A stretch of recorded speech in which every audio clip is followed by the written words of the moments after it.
So let's start. One day Bujo was eagerly waiting to meet his grandparents who were coming from the town. तो एक दिन क्या था, बूझो eagerly waiting कर रहा था किसके लिए? ग्रैंडपेरेंट्स जो कि कहाँ से आ रहे थे? टाउन से आ रहे थे. तो बहुत ज़्यादा जल्दीबाजी में था, तो वो भाग के जाता है to receive them. Okay, bus stop पे रिसीव करने के लिए जाता है, और क्योंकि भाग के जाता है तो he was breathing very rapidly. बहुत तेज तेज से सांसें ले रहा होता है. ठीक है, तो his grandmother asked him, why are you breathing so fast? तुम इतनी जल्दी जल्दी सांस क्यों ले रहे हो? So the question came here is, why the person breathe fast when after doing heavy exercise or cycling or running? क्यों करते हैं हम breathe fast? बताइए. Yes.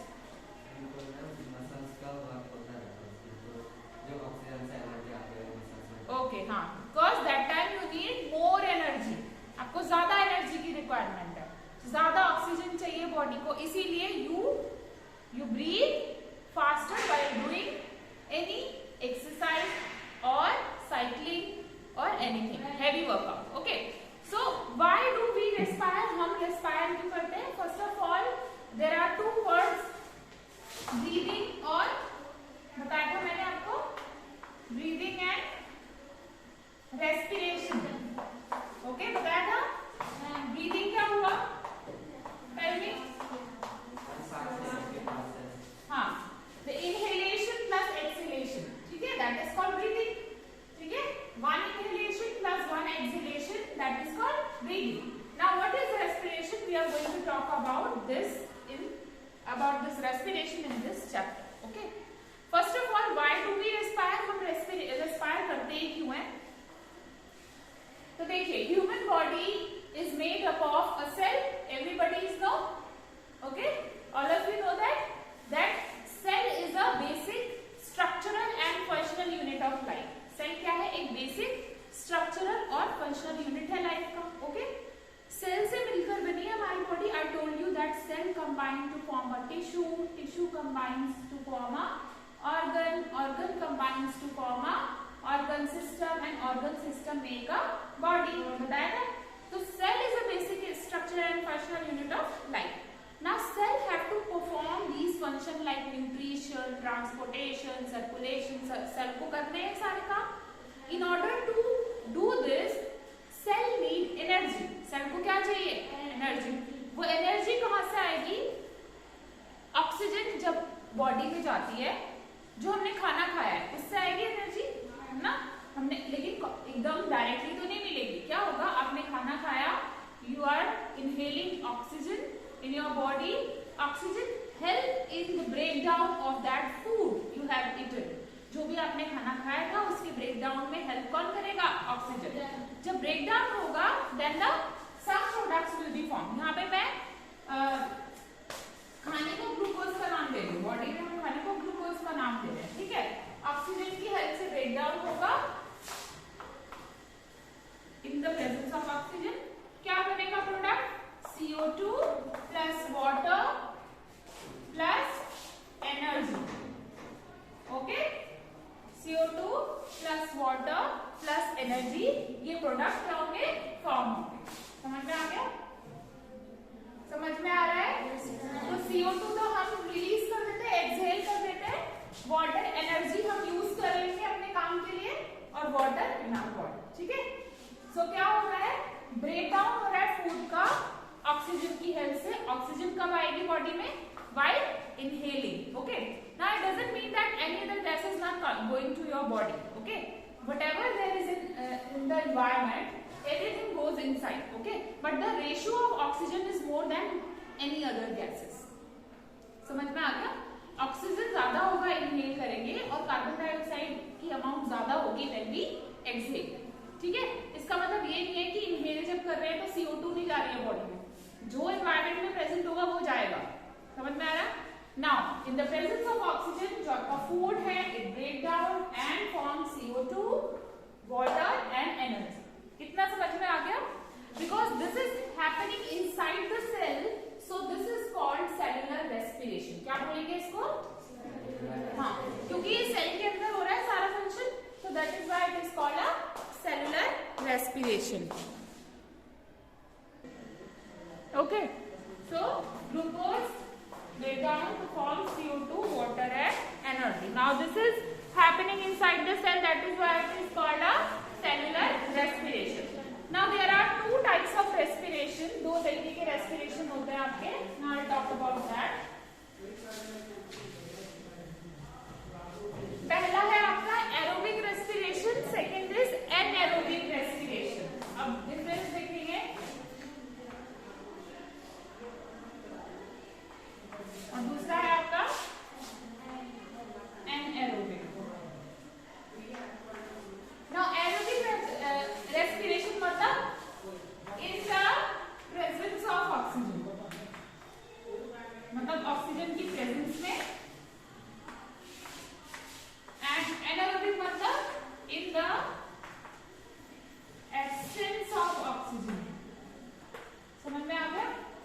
Aerobic का मतलब respiration हो रहा है लेकिन in the presence of oxygen. Anaerobic means respiration अगर in the absence of oxygen. ना अब आप बोलोगे कि in the absence कैसे होता है? तो देखिए पहले हम aerobic पढ़ते हैं. Aerobic मैंने आपको जो पहले बताया था सेम वैसे ही है. ग्लूकोज का ब्रेकडाउन होगा क्योंकि यहाँ पे ऑक्सीजन की प्रेजेंस थी. यहाँ पे हो गया O2 प्रेजेंस ऑफ ऑक्सीजन और क्या फॉर्म होगा CO2 plus water plus energy. Okay, now here यहाँ पे अगेन ग्लूकोज ही है ब्रेकडाउन में. फूड का ब्रेकडाउन हो रहा है in the absence of oxygen. Oxygen present नहीं है. अगर ऑक्सीजन प्रेजेंट नहीं होगा तो जो प्रोडक्ट फॉर्म है वो डिफरेंट होंगे. तो इधर भी CO2 एनर्जी तो बनेगा लेकिन वाटर की जगह क्या होगा आपका अल्कोहल फॉर्म होगा. So product will be CO2 alcohol plus energy. समझ में आया? तो एनारोबिक रेस्पिरेशन में आपका क्या फॉर्म होता है अल्कोहल, क्योंकि ये ऑक्सीजन की एब्सेंस में है. अब ये किनके साथ होता है जो बिना ऑक्सीजन के जिंदा रह सकते हैं. बहुत सारी चीजें जैसे कि ईस्ट वगैरह है उनको नहीं रिक्वायरमेंट है. तो yeast can grow without oxygen also. So this is how anaerobic respiration take place in yeast. So yeast को हम किसमें यूज करते हैं? बेवरेजेस में यूज करते हैं. It is a single cell organism. Single cell organism है और वो एनारोबिकली रेस्पायर करता है means in the absence of oxygen and it produce alcohol जो कि हम ये इंडस्ट्रीज में यूज करते हैं. Therefore used to make wine, beer, alcohol and all. ठीक है, समझ में आ गया सबको? ठीक है. नाउ एनारोबिक रेस्पिरेशन हमारी बॉडी में भी होता है. कैसे? कई बार क्या होता है हमारी मसल्स जो है they can also respire anaerobically. क्या करती है? एनारोबिक रेस्पायर करना शुरू कर देती है. Whenever you do heavy exercise, cycling और हेवी वेट लिफ्टिंग, तो उस टाइम पे हमारी बॉडी में क्या होने लगता है एनारोबिक रेस्पिरेशन होने लगता है. हमारी मसल्स एनारोबिकली रेस्पायर करने लगती है ताकि हमारी बॉडी की ऑक्सीजन की जो कमी है उसको फुलफिल किया जा सके. ठीक है, आपको ऑक्सीजन की जरूरत ज्यादा है क्योंकि आप heavy weight lifting, heavy exercise कर रहे हो. ऑक्सीजन आपको नहीं मिल पा रही है प्रॉपर, तो आपकी मसल एनारोबिकली रेस्पायर करने लगेगी ताकि मेंटेन किया जा सके. अब क्या होगा क्योंकि एनारोबिक रेस्पिरेशन हो रहा है in the absence of oxygen in the muscle, तो it is only for the short period of time. कुछ ही टाइम के लिए हो पाएगा, ज्यादा देर तक नहीं. ठीक है. एनारोबिक रेस्पिरेशन में आपका लैक्टिक एसिड बनने लगेगा बॉडी में. लैक्टिक एसिड एक्यूमुलेट होने लगेगा. एक्यूमुलेट मींस इकट्ठा होना. ठीक है, लैक्टिक एसिड प्लस एनर्जी आपकी मिल जाएगी आपको. ठीक है. अब क्योंकि क्या हो रहा है एक्यूमुलेशन हो रहा है लैक्टिक एसिड का, तो आपको क्या हो जाएगा मसल क्रैम्प्स हो जाएंगे. ठीक है, मसल क्रैम्प्स हो जाएंगे क्योंकि क्या फॉर्म हो रहा है लैक्टिक एसिड फॉर्म हो रहा है. ठीक है. मसल क्रैम्प से रिलीफ पाने के लिए what you can do is you can take hot water bath और you can massage that place with the oil. So whenever you massage it और या आप हॉट वाटर बाथ दोगे तो ये लैक्टिक एसिड फिर से ब्रेक डाउन होगा इसमें CO2 और वाटर में और तब आपको रिलीफ मिलेगा. समझ में आ गया? समझ में आ गया इतना सबको? Any problem in this? Okay. Now breathing. We talk about breathing. ये तो था about respiration.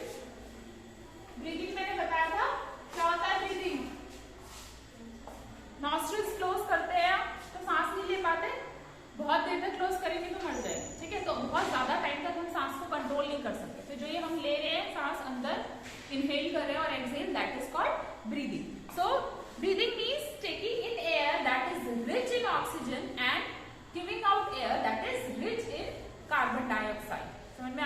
That is called breathing. तो आप क्या बोलोगे? Inhalation plus exhalation is called breathing. ठीक है. So one inhalation plus one exhalation is equals to breathing. तो breathing is a continuous process which goes throughout your life. जब से पैदा होते हो तब और जब तक मरते हो तब तक क्या चलता रहता है? ब्रीदिंग प्रोसेस चलती रहती है. आप खा रहे हो, पी रहे हो, सो रहे हो, ब्रीदिंग आपकी कंटिन्यूअसली चलती रहती है. ठीक है. So during breathing, what inhalation and exhalation take place alternatively. A breathe means one inhalation plus one exhalation. समझ में आ गया इतना सबको? समझ में आ गया? Now what is breathing rate? Breathing rate क्या हुआ? How many times a person breathe in a minute? That is called breathing rate. एक मिनट में कोई कितनी बार सांस लेता है? Inhale plus exhale दोनों. That is called breathing rate. तो एक adult human being, एक average adult human being 15 to 18 times उसका ब्रीदिंग रेट होता है इन अ मिनट. और अगर वो कुछ ज्यादा हैवी एक्सरसाइज कर रहा है तो 25 टाइम पर मिनट हो जाएगा. समझ में आ गया? Okay. So if I ask you a question that why we feel hungry after a physical activity, हम क्यों भूखा फील करते हैं आफ्टर अ फिजिकल एक्टिविटी? कोई बता सकता है मुझे? Can anybody give me the answer of this question? Why we feel hungry after an activity, heavy activity? Yes, very good, very good. Now food जो है आपके पास था जो भी वो ब्रेक डाउन होकर एनर्जी जितनी मिलने की मिली. अब आपके पास फूड है नहीं, एनर्जी ज्यादा की रिक्वायरमेंट है, तो आप क्या फील करने लगोगे? हंग्री फील करने लगोगे. कुछ खाओगे तभी तो एनर्जी मिलेगी. दैट्स व्हाई जो पेरेंट्स होते हैं हमेशा बोलते हैं कि अच्छा खाना खाओ, प्रॉपर फूड डाइट लो, फालतू का ये फास्ट फूड्स मत खाओ, है ना, क्योंकि उसमें आपको इतनी प्रॉपर एनर्जी नहीं मिल रही है. ठीक है. Now how do we breathe? We will study about this. How do we breathe? Okay, चलिए अभी पढ़ते हैं. So should I finish this right now or will do later on? Tell me. You tell me. अभी बताऊं या फिर बाद में? चलिए अभी बताती हूँ. How do we breathe? Let us now understand the mechanism of breathing. कि ब्रीदिंग होता कैसे है.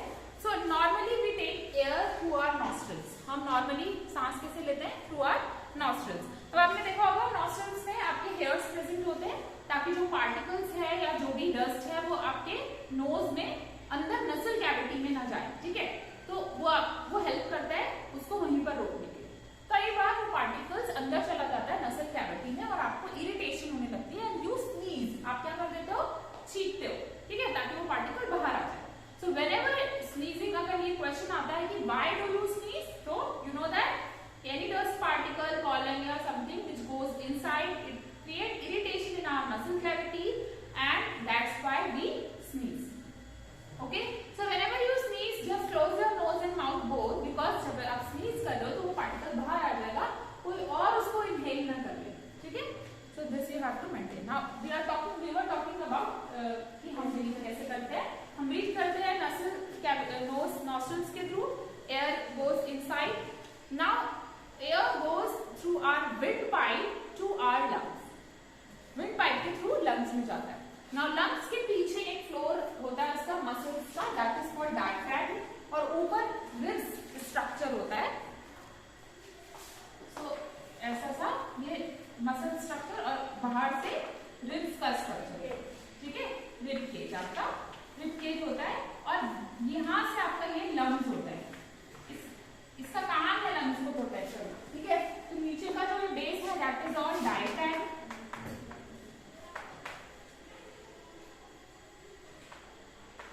एंड ये जो है ये क्या है? Rib cage. Okay. Now during when you inhale, जब आप इनहेल करते हो सो जो आपका रिब केज है वो अपसाइड आप करके देख सकते हैं. You can try when you inhale. So this goes upside upward, ऊपर जा रहा है. डायफ्रैगम नीचे जाता है और आपके लंग्स में एयर ऑक्यूपाई हो जाती है. ठीक है.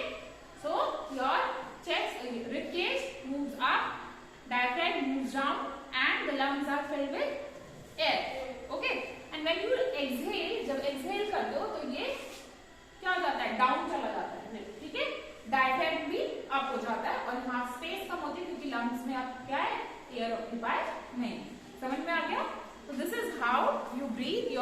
process of breathing take place inside the body. ठीक है. Breathing involvement the movement of ribcage and diaphragm. Breathing का मतलब क्या है? इन दोनों का movement. So during inhalation, ribs moves up and outward and diaphragm moves down. And during exhalation, ribs moves down and diaphragm moves up. ठीक है. So this movement you can feel, आप करके भी देख सकते हैं. ठीक है, इतना समझ में आ गया. So this is enough for today. We'll study about what do we breathe out in the next class. Okay.